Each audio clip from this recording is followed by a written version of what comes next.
और अन्य वक्ताओं से सुन रहे थे। तो सबसे पहले हम जो भी बाहर से आए हैं और यहाँ ग्राम चनावली के और यहाँ आसपास क्षेत्र के भी सभी लोगों को जो भी उपस्थित हैं, मैं सभी को अपने इस कार्यक्रम के लिए उनको अभिनंदन करते हैं। और जो भी उपस्थित हों, मैं सभी को अभिनंदन करते हैं। और जो हमारे गायक पार्टी हैं, इन्होंने हमारी सत्संग की शोभा को बहुत अच्छा बढ़ाया। हम इनको भी विशेष रूप से अभिनंदन करते हैं। और हमारे कार्यक्रम के संचालन करता है जैसे सिंह सिंह जी और हमारे डॉक्टर साहब, इनको भी हम अभिनंदन करते हैं।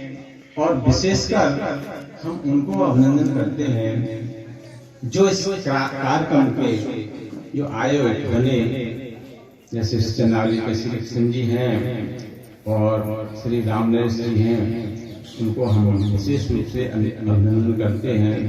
इनके नामों में देखो कैसा इनका योग मिला है। इनके नामों में एक बड़ा इतना अच्छा माहौल बना है कि श्री कृष्ण का तो नाम जो द्वापर में अपने सभी लोग हमारे अभी भक्तजन प्रशंसा कर रहे हैं। तो श्री कृष्ण किसका नाम है? सदगुरु का नाम है।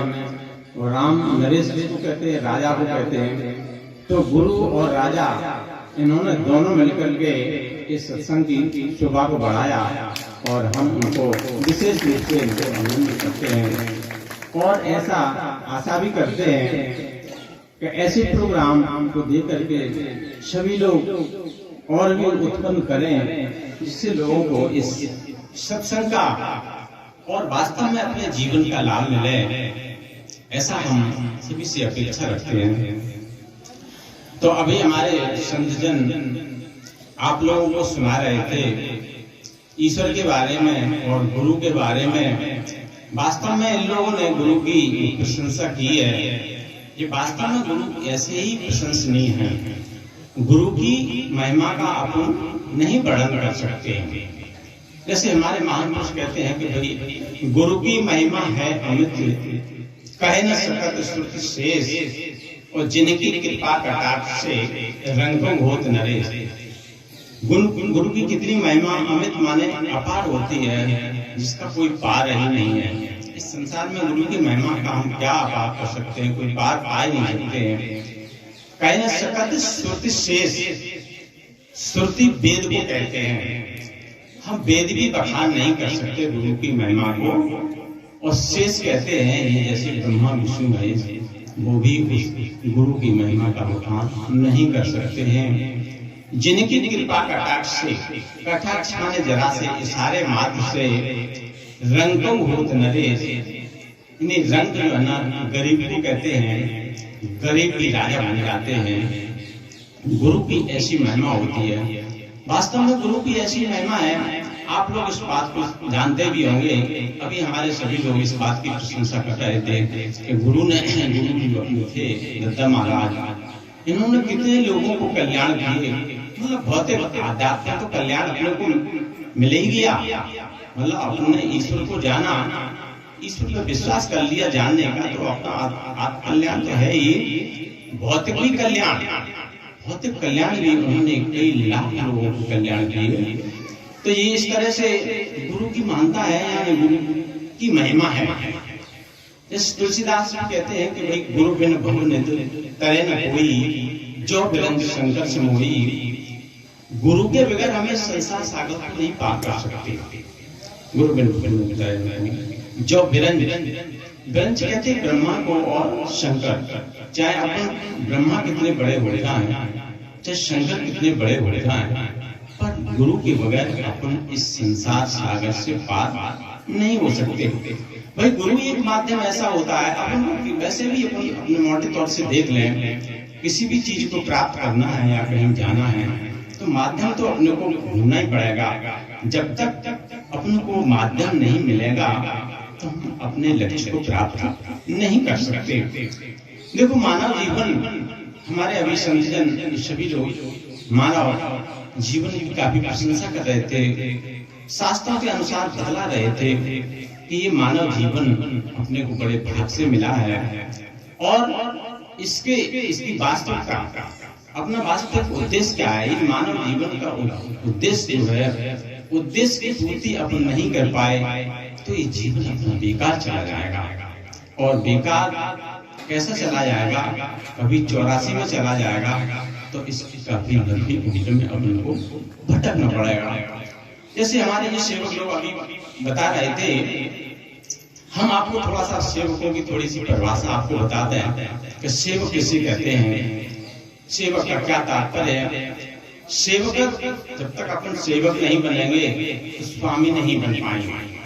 पहले अपन को सेवक बनना चाहिए। सेवक कैसे बना जाता है, सेवक का क्या अर्थ होता है, ये भी हम आपको बता दें कि तुलसीदास जी ने कहा है, तुलसीदास ने कई जगह लिखा है सेवकों के बारे में, हम आपको बताना चाह रहे हैं, आपको समझने की जरूरत है कि सेवक शिव्या भाव भवन करे उदार भजो राम पद पंकज, इस सिद्धांत विचार सेवकों के बारे में बता रहे हैं। हम आपको ईश्वर के बारे में बताएंगे। अब आप चूंकि थोड़ा सा अपना सत्संग लेट प्रारंभ हुआ, मतलब देरी से प्रारंभ हो पाया, तो समझ भी थोड़ा सा ज्यादा हो रहा है, तो समय का भी ध्यान रखना है और आपको अपने लक्ष्य पर भी पहुंचाना है। हम आपको अपने लक्ष्य पर आपको पहुंचाएंगे। तो हम पहले आपको अपने सेवकों के बारे में बता दें। संत जी क्या नाम, संत तुलसीदास जी क्या कह रहे हैं कि सेवक शिव्या भाव भवन करे उदार भजो राम पद पंकज, अस सिद्धांत विचार। सेवक शिव्या, शिव्या किसे कहते हैं, शिव्या कहते हैं आदेश का पालन, गुरु के आदेश का पालन, इसको शिव्या कहते हैं। बगैर आदेश के पालन के बगैर अपन सेवक नहीं बन सकते। ऐसे अपने के भाव नहीं है। तो उन्होंने क्या कहा तुलसीदास ने, सेवक शिव्या भाव बिन भव न करे उदार, यानी इस संसार से अपन पार नहीं हो पाएंगे। यदि अपन ने गुरु की अवहेलना कर दी तो अपन को संसार से पार होने में कठिनाई उठाना पड़ेगा, नहीं पार हो पाएंगे। भजो राम पद पंकज, सिद्धांत विचार। इससे राम के सेवकों ने, त्रेता में राम जगत गुरु थे, उनके सेवक जो थे, उनके सेवकों ने जैसे राम के आदेश का पालन किया, ऐसे ही अपन को करना चाहिए, ऐसे भाव रखना चाहिए। शिव शिव्या भाव भजो राम पद पंकज, सिद्धांत विचार, ऐसे भाव अपन को रखना चाहिए। क्योंकि हमने आपको अभी कई उदाहरण तो नहीं बता सकते, पर शॉर्ट में थोड़ा सा अपन लेते हैं। जैसे क्यों ऐसा उन्होंने कहा कि सेवक कितना बड़ा है। देखो भगवान राम ने, जब लक्ष्मण जी ने भगवान राम का बार आदेश का उल्लंघन किया था, तो भगवान राम ने क्या कहा था, लक्ष्मण जी बोलते हैं प्रभु मैं क्या करता। और मतलब जो दुर्वासा मुनि थे, दुर्वासा मुनि आदि को पानी लंबी थोड़ा सा ही बताते हैं, केवल हम आदेश के बारे में बता रहे हैं कि आदेश का क्या तात्पर्य होता है। तो जब जो है ना लक्ष्मण जी बार मतलब उनके पास आ रहे थे, तो भगवान राम ने कहा, अरे लक्ष्मण तुम मेरी बार अवज्ञा कर रहे हो, तुमको ये पता नहीं मैंने कितना सख्त आदेश आपको दिया था, फिर भी बार आज्ञा का उल्लंघन करे। तो लक्ष्मण जी के हे प्रभु में क्या करता कि दुर्वासा मुनि आए हैं, श्राप दे रहे हैं, अयोध्या को भी नष्ट कर रहे हैं और हमको भी नष्ट कर रहे हैं, मैं तुमको भी नष्ट कर दूंगा, हमारी अयोध्या को नष्ट कर दूंगा। ऐसा मतलब लक्ष्मण जी ने कहा। तो भगवान राम ने क्या कहा, जी हम आपको बता रहे हैं, भगवान राम ने कहा, अरे भाई लक्ष्मण तुम आज्ञा का उल्लंघन न करते, तुम नष्ट हो जाते, अयोध्या को नष्ट हो जाने देते, तुम नष्ट हो जाते और मेरी आज्ञा का उल्लंघन न करते।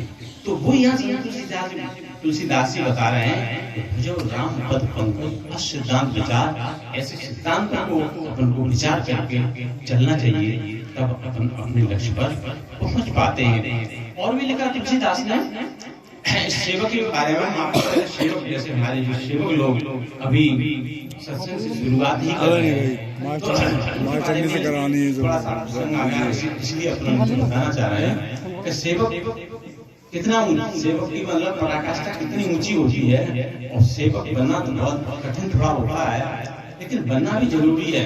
यदि कोई सेवक नहीं बनेंगे तो आगे अपने स्तर पर, अपने लक्ष्य पर नहीं पहुंच पाएंगे। तो क्या कहा उन्होंने आगे, तुलसीदास जी ने और भी लिखा है कि सेवक सुखचय मान भिखारी, व्यसनी धन सुखगत व्यभिचारी।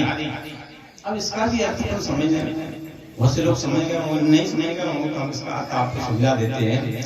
यानी यदि आप सेवक हैं तो सुख की कल्पना त्याग दो, सुख की कल्पना अपने मन में मत रखो। भाई गुरु जी के आदेश कहते हैं कि गुरु की वाणी अटपटी झटपट लगे ना कोई। गुरु की वाणी बड़ी अटपटी होती है, झटपट नहीं लिखी जा सकती है। तो इसलिए तुलसीदास जी क्या कह रहे हैं कि सेवक सुख चाहे, सेवकों को सुख का त्याग कर देना चाहिए, सुख की कामना को त्याग दो। यदि सुख की कामना आप करते हैं तो सेवक नहीं है। सेवक सुख चाहे मान भिखारी, जैसे कोई भिखारी है, भिखारी आपसे कहा है नहीं इधर आ जाए भिखारी, अरे भाई हमको ये तखत डाल दो, ये हमको कपड़े बिछा दो, मेरा सम्मान करो, और काफी मतलब मान की इच्छा करे, तो ऐसा संभव हो सकता है? कभी भी संभव हो ही नहीं सकता। उन्हें तुम तो भिखारी हो, तुम्हारा क्या सम्मान होगा? तो भिखारी को भी अपने मान की रक्षा को त्याग देना चाहिए। सेवक सुख चाहे मान भिखारी, व्यसनी धन, व्यसनी किसको कहते हैं? ज्वाड़ी को कहते हैं। ज्वाड़ी यदि ये इच्छा करे कि भाई हम धन को इकट्ठा कर लें या मकान बना लें, कुछ भी बना लें, तो ये भी असंभव है। कभी ज्वाड़ी धन को इकट्ठा नहीं कर सकता, ऐसी उनकी कल्पना व्यर्थ है, मतलब नहीं कर सकता। शुभ कहते व्यभिचारी, व्यभिचारी पुरुष चाहें कि हम मोक्ष को प्राप्त करें, अपनी शुभ गति को प्राप्त करें, तो उसकी भी कल्पना मतलब व्यर्थ है, वो भी कल्पना बेकार है। तो ये चीज हम आपको सेवकों के बारे में बता रहे हैं। एक जबरदस्त चौपाई लिखी जो प्रसंग में चल रहा था, भरत जी का प्रसंग आप लोग सुन रहे थे, वो हाँ से ही बताया था कि भरत राम का प्रसंग चल रहा था। तो इस भरत के प्रसंग में ही जो दोनों भाई जो थे लड़ रहे थे वो आपस में इकट्ठे हो गए। तो कितनी ऊंची बात है, वास्तव में ये बात सही है कि सत्संग बहुत ऊंची चीज है। अकबर सुख हरि तुलाए तूल नताए सकल मिल जो सुख लब सत्संग। सत्संग बहुत ऊंची चीज है। क्षण मात्र के सत्संग से अपन बहुत कुछ हासिल कर सकते हैं। कभी सत्संग में अपन को एक बात ऐसी मिल जाए उससे अपना पूरा जीवन ही बदल जाता है। तो हम आपको बताना चाह रहे हैं, जो भरत जी जा रहे थे वन में, भरत जी वन को जा रहे थे, वहाँ मतलब निषाद राज उनको मिले। निषाद राज भरत जी से बातचीत हो रही है, उन्होंने कहा जब मिले तो उन्हें तुम तो मेरे भाई के समान हो, और उन्होंने उनको प्रणाम करना चाहा, यानी चरण स्पर्श करना चाहा। तो नहीं भाई आप तो मेरे राम के बराबर है, राम हमारे गुरु हैं, जैसे कि आप राम के भाई हैं। तो उन्होंने मना कर दिया। तो उन्होंने राम का सारा वृतांत बताया कि भगवान राम यहाँ जो है ना, उन्होंने कहा भाई हमको नगर जाना वर्जित है, हम किसी नगर में नहीं जा सकते, हम किसी चारपाई पर नहीं सो सकते, हम किसी मतलब सुख में चारपाई पर सुख मिलता है, पलंग वगैरह शाही वगैरह, हम इस पर नहीं सो सकते। हमारा ऐसा मतलब वर्जित, हमारे लिए वर्जित है। हम उन्हीं वेश में यहाँ वन में आए हैं। हमारे माता पिता ने हमें 14 वर्ष का जो वनवास किया है उसका पालन कर रहे हैं। तो ऐसा मतलब निषाद राज कह रहे हैं। और वो इस एक रात उन्होंने यहाँ बिताई, जो है ना घास फूस पे सोए, और भोजन भी उन्होंने ही नहीं किया। ये बनों के ये फल फूल खा करके अपना गुजारा करके उनको चले गए। तो हम आपको सेवकों की बात बता रहे हैं। ये भरत जी वास्तव में सेवक थे। तो भरत जी ने क्या कहा? भरत जी ने विचार किया कि मेरे कारण मेरे भगवान को इतना कष्ट उठाना पड़ रहा है, तो मेरा जीवन ही बेकार है, मेरा जिंदगी जीना बेकार है। यदि भगवान राम नंगे पैर जाते हैं तो सिर के बन जाना चाहिए। तो वहाँ भरत जी कहते हैं कि सिरवर जाम उचित असमोरा, सब सेवक धर्म कठोरा। सेवक का वास्तव में बहुत धर्म कठोर है। यदि भगवान राम यहाँ से नंगे पैर गए हैं तो हमको सिर के बल जाना चाहिए। तो ये अपने आप में सेवकों के बारे में बताया। वास्तव में सेवक बनना है तो कठिन, पर बनना जरूरी भी है। यदि सेवक नहीं बनेंगे तो हम अपने आगे की पराकाष्ठा को प्राप्त नहीं कर पाएंगे। अब ज्ञान की मूल्य चलते हैं, ये वास्तव में अपने मानव जीवन का क्या उद्देश्य है, अपने उद्देश्य की ओर ले चलते हैं। धीरे धीरे अपने उद्देश्य की ओर बढ़ा रहे हैं। हमारे मानव जीवन का जो उद्देश्य है, उद्देश्य केवल ईश्वर को प्राप्त करना है।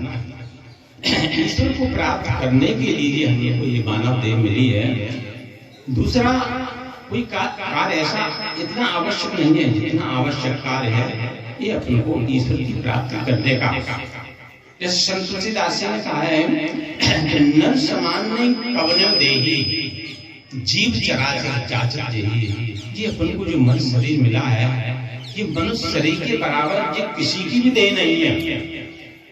जो तुलसीदास ने कहा कवने देही का मतलब कोई भी जीवधारी, चाहे वो आकाश में उड़ते हो, चाहे पृथ्वी पर रहते हो, चाहे पानी में रहते हो, या ये पेड़ में भी, ये इसमें भी माया है, ये भी हो, पर कोई भी देह इस देह के बराबर नहीं है।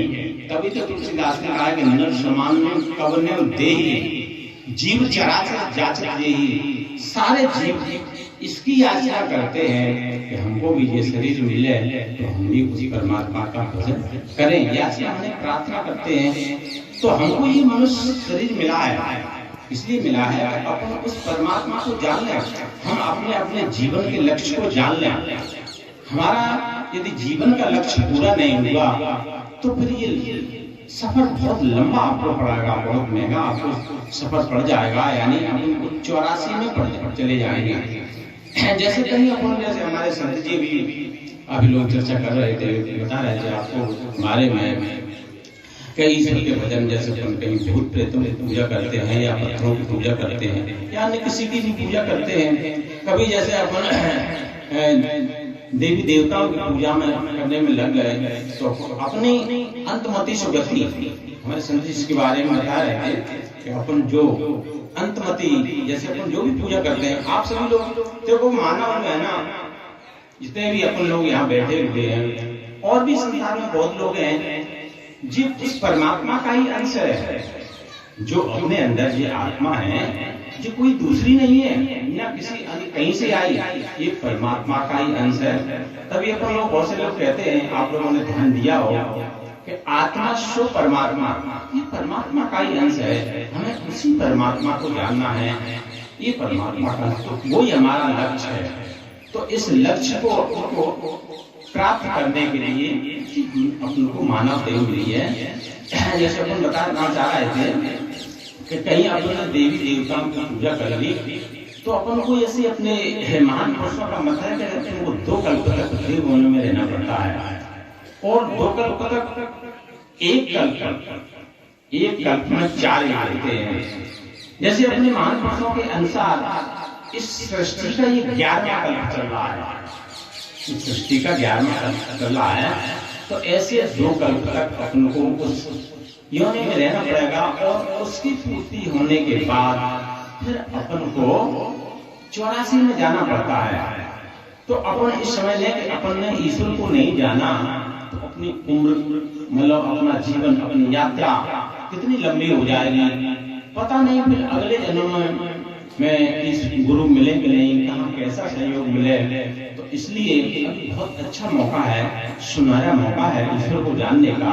अपन ईश्वर को जान लें और अपनी आत्मा का कल्याण कर लें।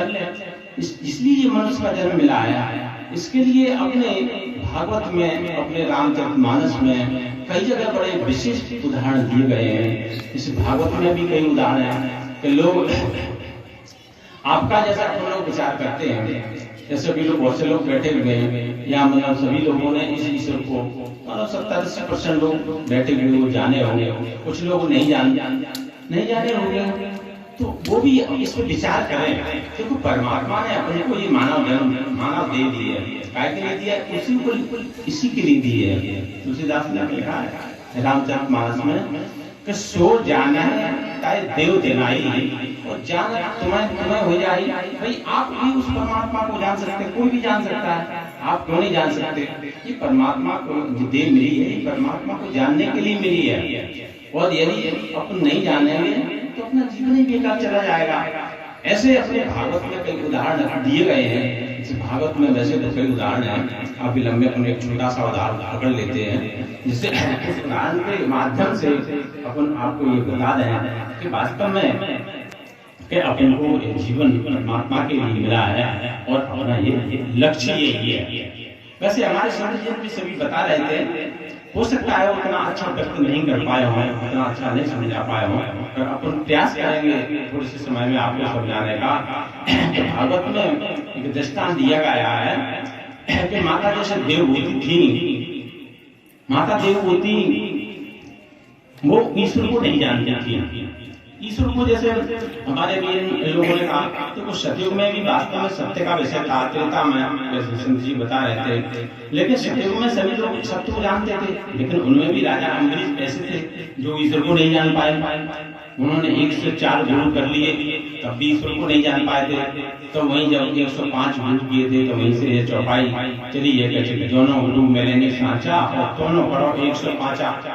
तो ऐसा मतलब हो जाता है कि कभी मतलब ऐसा संयोग बन जाता है कि अपन को कोई ऐसा मौका नहीं मिले। यही तो अभी अपन ने कहा था, कभी अगले जन्म में अपन को ऐसा मौका न मिले, अपन ऐसा सहयोग न मिले, नहीं मिल पाए, तो अपन ईश्वर को नहीं जान पाए। तो ऐसे ही माता देवभूति को नहीं मिला सहयोग, उनका जीवन पूरा अपने भौतिक पूजा में ही निकल गया, सहयोग नहीं मिल पाया। यदि सहयोग मिल जाता तो वो ईश्वर को क्यों नहीं जानते?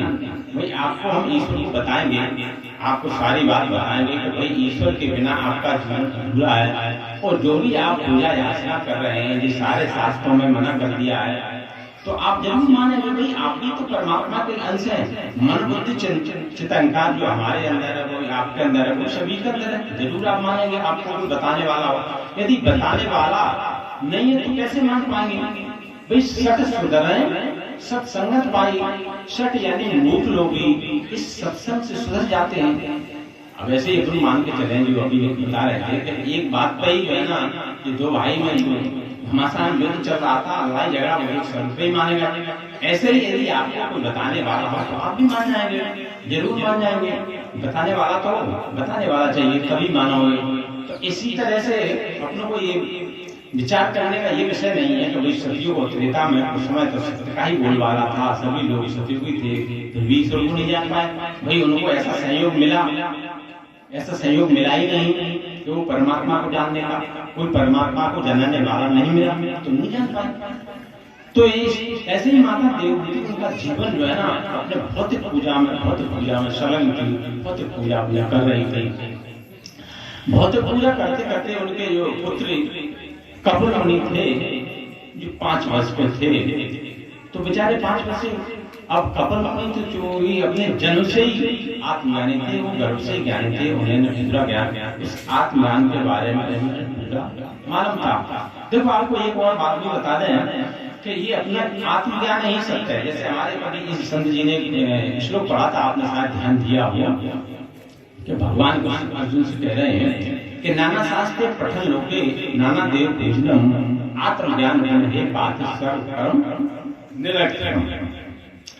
तो ये भगवान कृष्ण का अर्जुन से कहना है कि नाना शास्त्रों का पठन पाठन, नाना देवी देवताओं की पूजा करना आत्मज्ञान के अलावा जैसा व्यर्थ है। जी भगवान कृष्ण अर्जुन को समझा रहे हैं, चाहे आप कितना भी शास्त्रों का पठन पाठन कर लें, चाहे कितने भी देवी देवताओं की पूजा कर लें, और भी कोई धार्मिक कार्य होते होंगे हमारे अभी जैसे जिज्ञासी हम बता रहे थे कि भाई चाहे तो आप किसी भी देवी देवताओं की पूजा करो, हनुमान जी की देवी और कौन कौन से नाम ले रहे थे, कई नाम बता रहे थे, चाहे किसी की पूजा कर लो, लेकिन आत्मज्ञान के अलावा ये सब व्यर्थ है।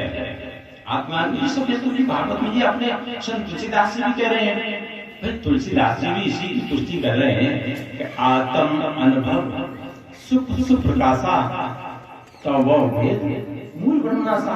हमें जब तक उस आत्मा का अनुभव नहीं होगा तब हम इस भ्रम को नहीं मिटा सकते। इस संसार में बहुत बड़ा भ्रम है, इस भ्रम का मिटाना ज्यादा बड़ा मुश्किल होता है। आत्मज्ञान यदि जान लेंगे, उसको अच्छी तरह से समझेंगे तो ये अपना भ्रम तभी मिट पाता है।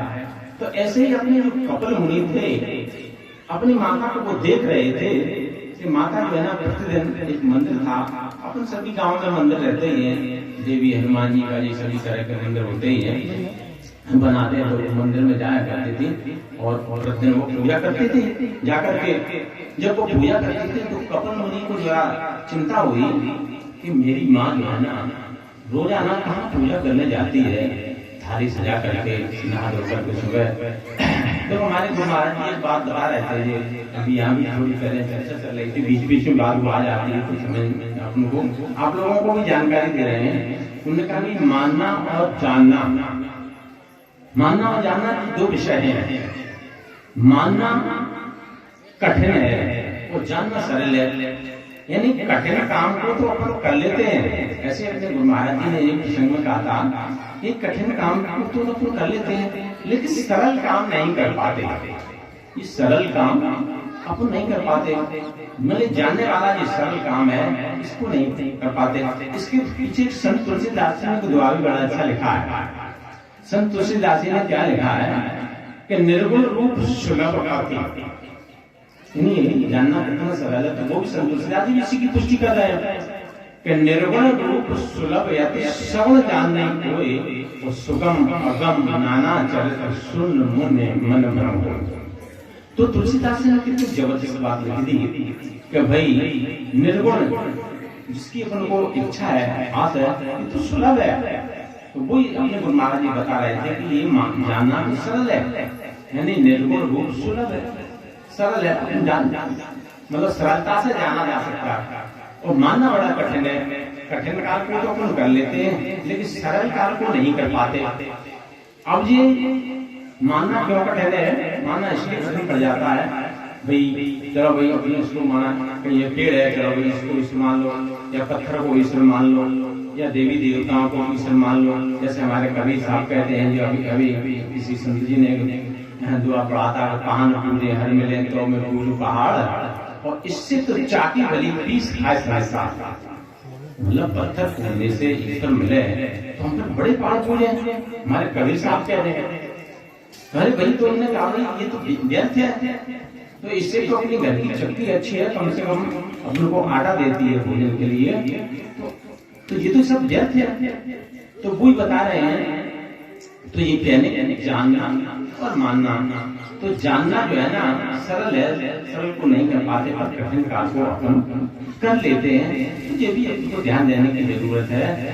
तो जो संत तुलसीदास जी ने जो दोहा कहा है वो भी थोड़ा सा बता दें कि निर्गुण रूप सुलभ सगुण जानने। हमने कहा कि भाई निर्गुण जो है वो सरलता से प्राप्त कर सकता है और सगुण को कोई नहीं जानता। सगुण, सगुण माने जो समय के सदगुण बोलते हैं। सदगुण को पहचानने में वास्तव में कठिनाई होती है, क्योंकि सुगम अगम नाना चरित वो सरल और कठिन दोनों कार्य कर लेते हैं, इससे भ्रम उत्पन्न कर देते हैं। इसलिए गुण जानने में संदेह हो जाता है, फिर गुण नहीं जान पाते। तो ठीक उसी तरह से जो है ना अपने कपिल मुनि माता देवभूति को विचार कर रहे हैं कि मेरी माँ ये प्रतिदिन कहाँ जाती है, थाली साल सजा करके, और रोजाना जाते थे। बेचारे कपिल में 5 वर्ष के थे, तो उन्होंने 2-4 दिन देखा, और उनकी जब एक दो बार उन्होंने देखा कि वहाँ एक सामने मंदिर बना हुआ है, वहाँ जाती है, वहाँ जाकर के अपने घर आती हैं, उसको नहा धो के जैसे अपनी पूजा वासना करते हैं, उसमें बढ़िया नहा धो के अच्छे कपड़े पहन करके थाली सजा के पानी लेकर के अगरबत्ती दूध प्रसाद वगैरह ये सारी चीजों को लेकर के अपनी पूजा करने जाते हैं सभी लोग। ये अपनी महिला सभी जानते होंगी, जैसे अपने 9 देव में जाते हैं तो भैया सब कुछ प्रसाद लेके जाते हैं और पूजा करने। ऐसे ही माता देवभूति जी जा रही थी, वो भी अपना पूजा कर रही थी। तो जब वो जा रही थी तो कपिल मुनि ने एकदम टोक दिया, अरे माँ तुम मुझे प्रतिदिन कहाँ चली जाती हो, हमें कुछ समझ में नहीं आता। तो उन्होंने कहा अरे बेटा तुम नहीं जानते, मैं अपने ईश्वर के मंदिर में जाती हूँ और पूजा करती हूँ, जितने वर्षों से पूजा कर रहे हो। तो कपिल मुनि ने कहा अरे भाई ईश्वर कहाँ तुमको मिल गया? अरे भाई ईश्वर को मंदिर में है, मंदिर में बैठा है, मैं उसकी पूजा करने जाती हूँ। अरे तो कपिल मुनि ने कहा अरे भाई ये मंदिर में ईश्वर कैसे हो सकता है?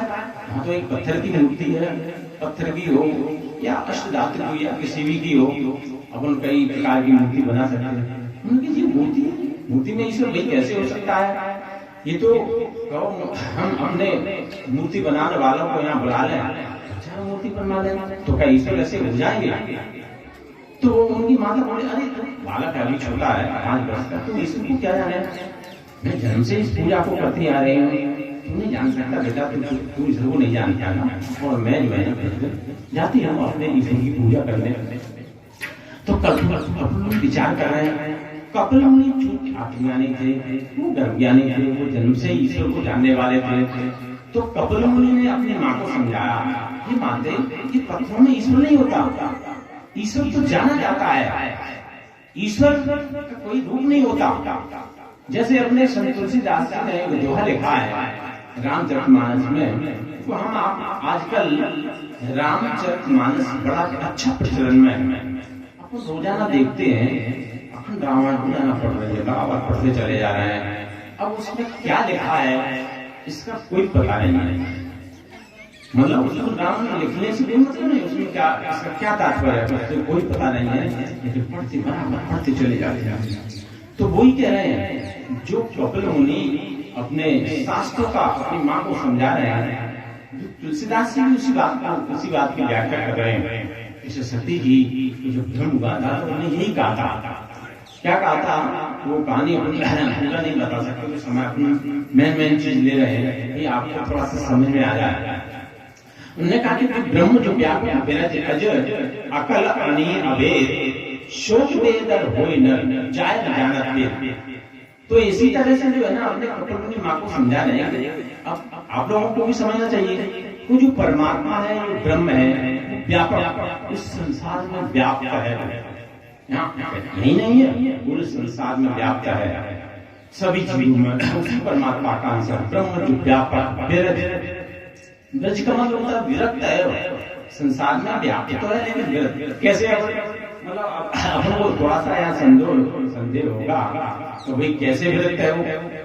अब कोई जरा सा गहराई से प्रश्न की व्याप्त बताओ ये परमात्मा कहाँ है, तो इसके लिए भी तुलसीदास ने इसकी पुष्टि की है। कैसे कि हर व्यापक सर्वत्र समाना, हर व्यापक सर्वत्र समाना, प्रेम से प्रकटे में जाना, परमात्मा प्रेम से प्रकट हो जाता है यदि वास्तव में अपने ऐसी आस्था हो। इस तरह से परमात्मा इस संसार में व्याप्त है, इस संसार में योग माया में परमात्मा छिपा हुआ है, उस परमात्मा को जानना है, इस तरह से व्यक्त है। अब आपको थोड़ा समझ में आ गया होगा। तो ब्रह्म जो व्यापक विरज अज, अब परमात्मा अज माने अजन्मा, परमात्मा कभी जन्म नहीं लेता, तो परमात्मा जन्म नहीं लेता, शरीर भी नहीं छूटता, परमात्मा कोई शरीर भी नहीं है, परमात्मा का कोई शरीर नहीं है, वो तो परमात्मा एक शब्द है, शब्द ब्रह्म ब्रह्मो ज्योति एको ब्रह्म द्वितीय नास्ते, ईश्वर एक शब्द है, ज्योति स्वरूप है, ऐसी ज्योति इसको न सूर्य प्रकाश कर सके, न चांद, न बनावटी लाइट, वो स्वयं ही प्रकाश करे, तो वो परमात्मा है। तो उसी ब्रह्म जो व्यापक विरज अज अकल, उसका कोई रूप नहीं है, परमात्मा अनी है, परमात्मा की कोई इच्छा नहीं है। हम लोग बताते रहते हैं अधिकांश का, देखो परमात्मा स्वतंत्र है, आपको भी स्वतंत्र कर दिया है परमात्मा ने, आप जो भी कुछ कर्म करना चाहें आप स्वतंत्र हैं, परमात्मा को नहीं आपको रोकेगा। चाहे अभी आप सत्संग में चले आओ, सत्संग सुन लो, चाहे अभी चोरी करने चले आओ, आपको परमात्मा नहीं रोकेगा, क्योंकि आपको स्वतंत्र कर दिया परमात्मा ने, उसकी कोई इच्छा नहीं, अनी है, उसको इच्छा रहती है, अभेद वो भेद रहता है, सुख देदर होए नर जाय न जानत वेद, कभी देह धारण नहीं करता, उसको वेद भी नहीं जानते, तो वो परमात्मा है, उसी परमात्मा को अपन को जानना है, उसी परमात्मा को कपिल मुनि अपनी माँ को समझा रहे हैं कि हे माते, ये पत्थरों में परमात्मा नहीं है, ये परमात्मा तो अजन्मा है, उसका कभी जन्म होता ही नहीं है, न उसका कोई रूप है,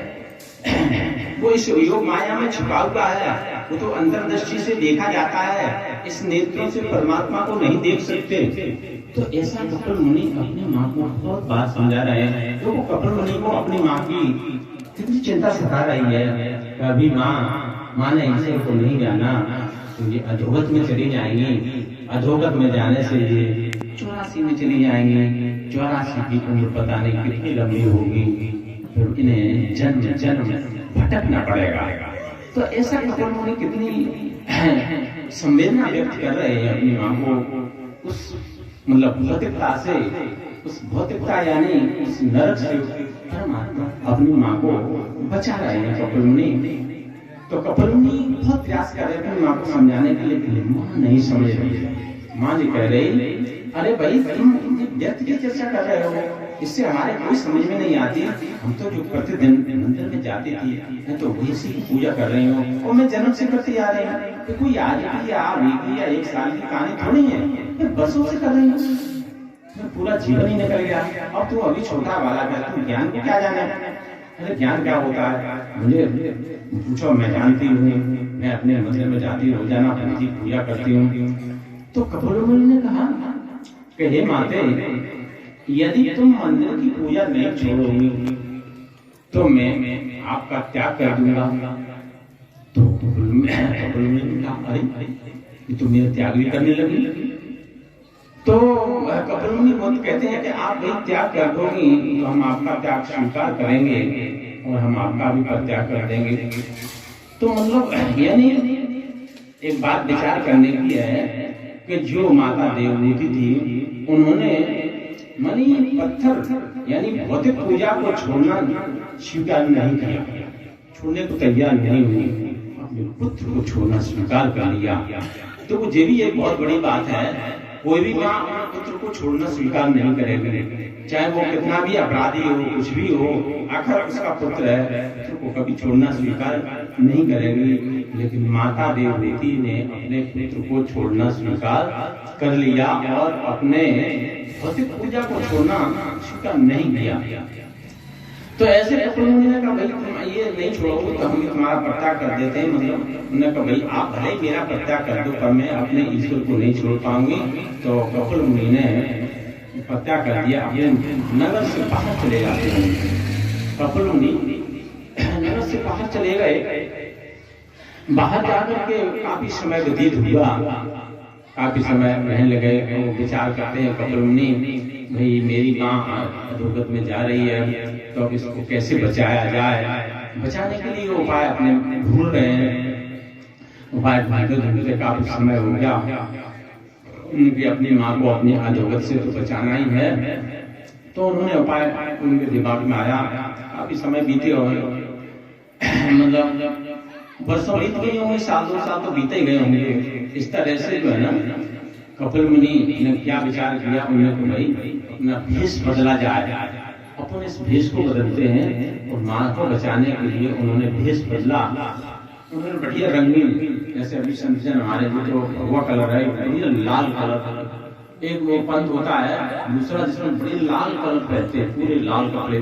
तो उन्होंने लाल कपड़े बनवाए और जो फर्जी है ना दाढ़ी और पूरे बाल पूरे सफेद बनवाए, लाल कपड़े और सफेद दाढ़ी, फर्जी बाल सबके पूरे सफेद बनवा लिए। और एक कमंडल ले लिया और एक है ना अपना पैर ले लिया, एक छड़ी ले ली, कमंडल ले लिया और बढ़िया फर्जी बना के और उसी नगर को चल देते हैं बढ़िया वेश बना करके और चले जाते हैं। उसी नगर में प्रवेश हुए, नगर में प्रवेश करते हैं और प्रवेश करने के बाद जैसे अपने यहाँ आ जाए तो यहाँ बैठ गए।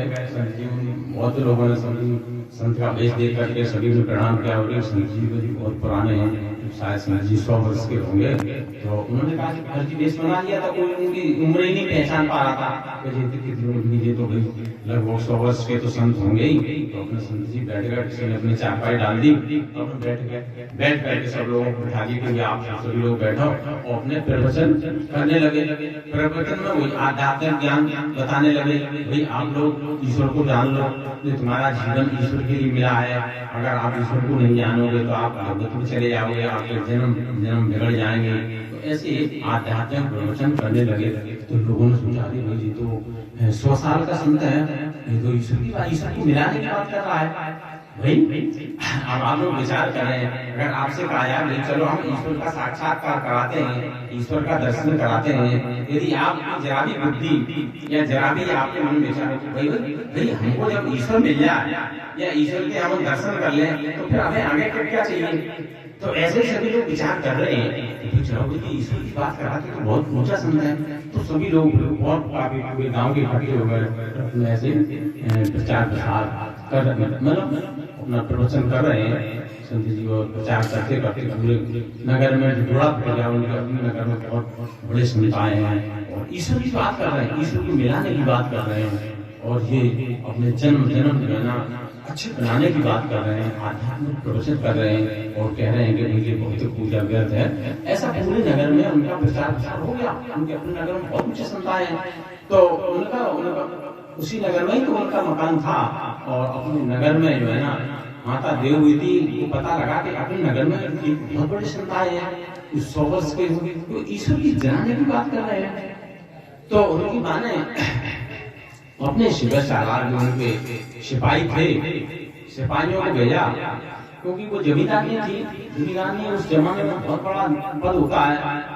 आज नहीं, अब जमींदारी प्रथा खत्म हो गई, अभी भी जमींदारी प्रथा थी, उस समय भी बड़ा अधिकार था, लेकिन उस समय इतना बड़ा अधिकार लगभग एक सांसद या उच्च जैसा होगा, बड़ा अधिकार था जमींदार बहुत बड़े अधिकार थे उस समय। तो उन्होंने अपने जो है ना सिपाहियों को भेजा, जाओ उस संत जी को मेरे घर से बुला ला। कभी उन्होंने कहा चलो कि अब संत जी के प्रवचन सुन लें, ईश्वर को तो नहीं जान पाए पर मतलब अपने पुत्र को तो अपने त्याग ही दिया, ईश्वर ही जान लें। तो ऐसा जो है ना अपने उन्होंने सिपाहियों को भेज दिया और उन्होंने ले आओ संत जी को। तो जब उनके सिपाही बात करते अपने वो संत जी प्रवचन कर रहे थे, जब प्रवचन कर रहे थे तो प्रवचन में अपना यही बात बता रहे थे कि वही ईश्वर को जानो, ईश्वर के बिना जीवन बेकार है, और नहीं ईश्वर को जानोगे तो 84 में जाना पड़ेगा, कहीं जैसे अपन गधा घोड़ा वैसा इसमें कहीं अपनी जन्म मिल गया तो उसका गधा का ठहना वही डालो, उसको तुम पानी भी नहीं, तुमको प्यास लगेगी तो पानी भी नहीं देगा, उसको पता ही नहीं कि तुम्हें प्यास है कि नहीं, केवल चिल्लाना होगा, बस चिल्लाते रहोगे। तो इस तरह से वो 84 में जाना पड़ेगा, ऐसा मतलब वो प्रवचन कर रहे थे, उन लोगों ने सुना। तो जब प्रवचन समाप्त हो गए तो उन सिपाहियों ने कहा कि हे प्रभु मेरी मां ने आपको बुलावा भेजा है, आप चलो, वो आपके सत्संग सुनना चाहती हैं। तो जो प्रवचन कर रहे थे तो उनको क्रोध आ गया, अरे आप कैसी बात कर रहे हो, तुमको जैसे अपने दुर्वासा मुनि जरा सी बात में क्रोध करते थे, कि तुम मुझे जानते हो दुर्वासा मुनि अभी श्राप देता हूँ, ऐसे ही उनके संत जी ने कहा करे कैसी बात कर रहे हो, अरे प्रवचन यहाँ कर रहे हैं, यहाँ सुनो, उनका घर जाएंगे प्रवचन करने, आप हमारी माँ जमींदार नहीं हो चाहे और बड़े हो, हमें क्या लेना देना, हमें कोई मतलब नहीं है, चाहे वो और पद जैसे चाहे प्रधानमंत्री हो कोई भी हो, उन्हें सुनना है तो मेरे पास है, हम क्यों जाए उनके पास। इसी तरह से मतलब जो है ना वो कह रही है जमींदारी, वो कह रहा संत जी बोल रहे हैं कि जो है ना तुम उनको प्रवचन सुनना है तो मेरे यहाँ मैं किसी के यहाँ नहीं जा रहा, और गुस्से में कह देते जाओ कहते नाम से, ये तो संत जी बहुत गुस्सा है।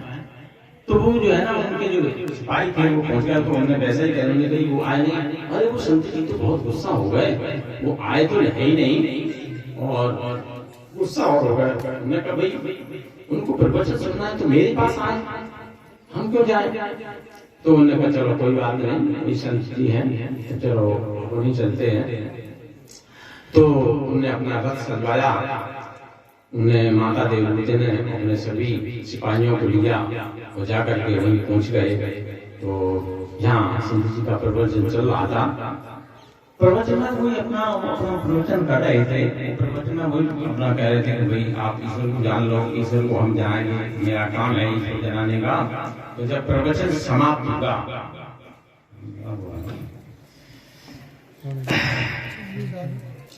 जब प्रवचन समाप्त हुआ तो उन्होंने कहा हे संत जी आप ईश्वर को जनाने की बात कर रहे हैं, क्या मुझे ईश्वर को जनाओगे। उनकी हाँ मैं जनाऊंगा, मेरा तो काम ईश्वर जनाने का है, मैं ईश्वर को जना दूंगा, लेकिन शर्त ये है कि आपको गुरु बनाना पड़ेगा मुझे, आप मुझे गुरु बना लेंगे तो मैं ईश्वर को जना दूंगा। तो उन्होंने कि भाई हम ईश्वर को जान लेंगे तो गुरु बनाने में मुझे क्या दिक्कत है, तो जो प्रवचन है तुमने कहा भाई हमने अपने पुत्र को तो भी दिया, मेरा पुत्र भी इसी तरह की बातें करता था। ये संत जी जो प्रवचन कर रहे हैं ये प्रवचन मेरे पुत्र जैसी बातें कर रहे हैं। तो उन्होंने कहा भाई पुत्र को तो मैंने भी दिया है, चलो भाई ईश्वर को ही जान लो। तो उन्होंने कहा भाई खाली ले आओ। उन्होंने कहा भाई जैसे मुझे गुरु बनाना पड़ेगा और नहीं थाली लाओ, सब सामान फूल माला जो भी कुछ है सब सामान प्रसाद वगैरह सब मंगा लिए। और उन्होंने यही चार मुक्ति का ज्ञान दिया। ये चार मुक्ति कोई आज की नहीं है, जिस सतयुग से चली आ रही है, कि कल्प के आज से जब भी इसकी स्थापना हुई। जैसे सबसे पहले जो कौन थे, ब्रह्मा विष्णु महेश। ब्रह्मा विष्णु महेश ने ही सबसे पहले ये चार मुक्ति जानी थी।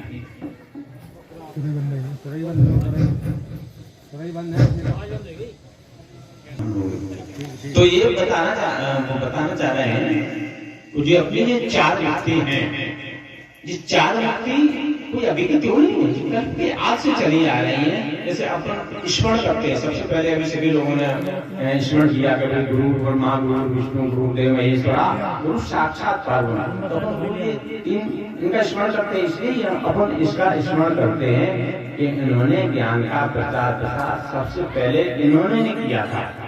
तो ये चार मुक्ति कभी से चली आ रही है, आज की नहीं है। संत जी ने बताए थे, हम बताते टाइम नहीं है। तो सतयुग में कई मान प्रसंग बताए, त्रेता में, द्वापर में, कलयुग में, वो चली आ रही है, आज तक चली आ रही है ये चार मुक्ति, और चलती भी जाएंगी चार मुक्ति। तो ये चार मुक्ति का ज्ञान उन्होंने दिया। इन्होंने उस संत जी को कपल नहीं तो थे, उन्हें कई पुत्र थे, चार मुक्ति का ज्ञान दिया। सायो मुक्ति, सामी मुक्ति, सारो मुक्ति, शालो मुक्ति, ये चार मुक्ति का उन्होंने ज्ञान दिया। सायो मुक्ति कहते हैं, सारी मुक्ति के द्वारा तो अमृत पान अपन को दिया जाता है। इस अमृत पान से अपन बरसों लोग तपस्या करते हैं, कई तो अपन बगैर भोजन पानी के रह सकते हैं, अपनी उम्र बढ़ा सकते हैं। वो सारी मुक्ति बहुत ऊंची चीज है, यदि अपन उसको सिद्ध कर लें तो अपनी उम्र जरूर बढ़ा सकते हैं। ऐसा शिवपुराण में भी लिखा है कि मृत्यु पर विजय पाने का इसके अलावा दूसरा कोई भी साधन नहीं है।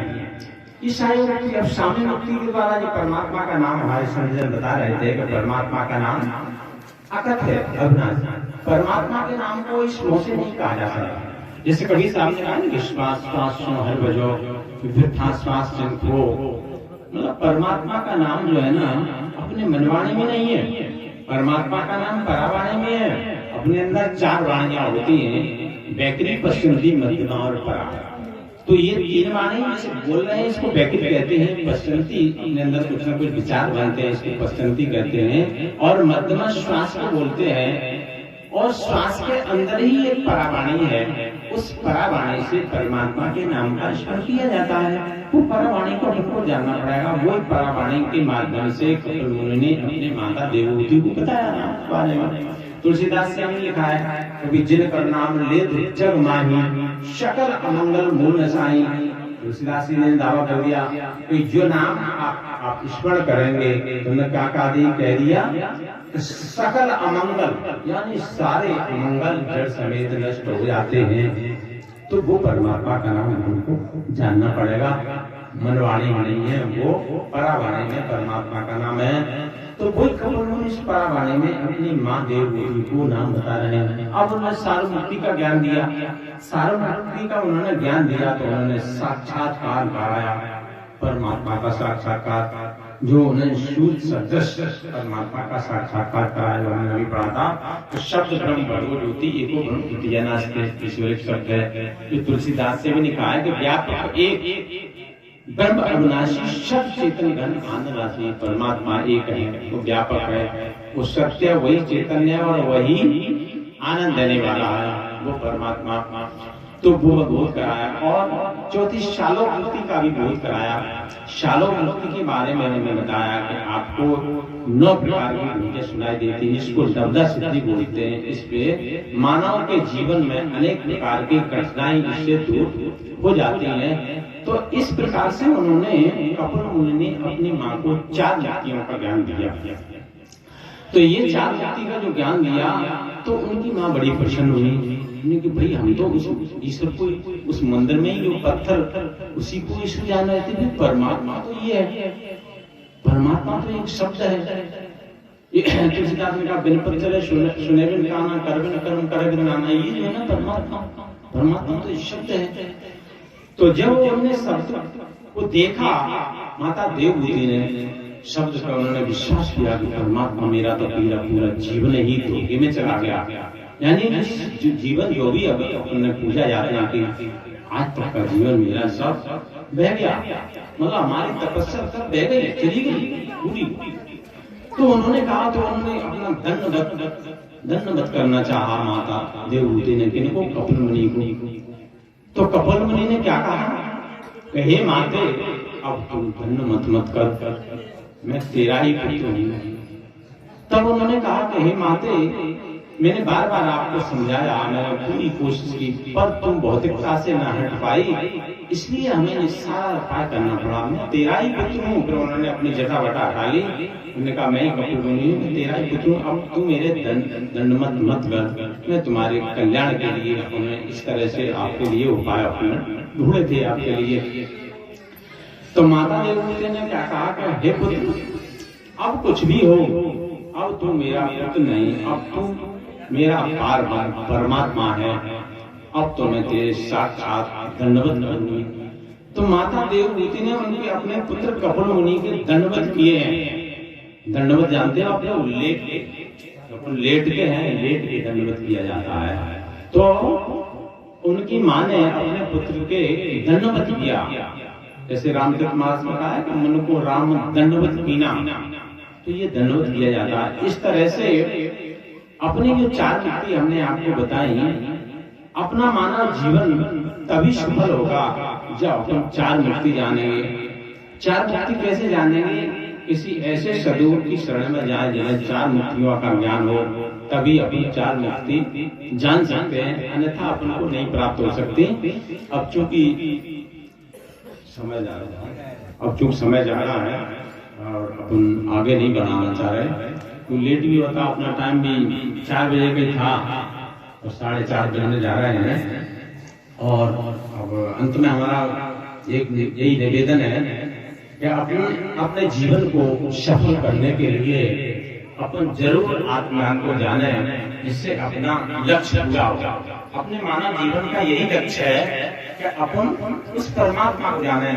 परमात्मा को जानने के लिए अपन को आत्मज्ञान जरूर जानना होगा, और जिन्हें जान लिया है वो ठीक है, नहीं जाना है वो अवश्य जान ले। इसी के साथ हम अपनी वाणी को विराम दे रहे हैं। बोल सदैव भगवान की जय, बोल सदा महाराज की जय, बोले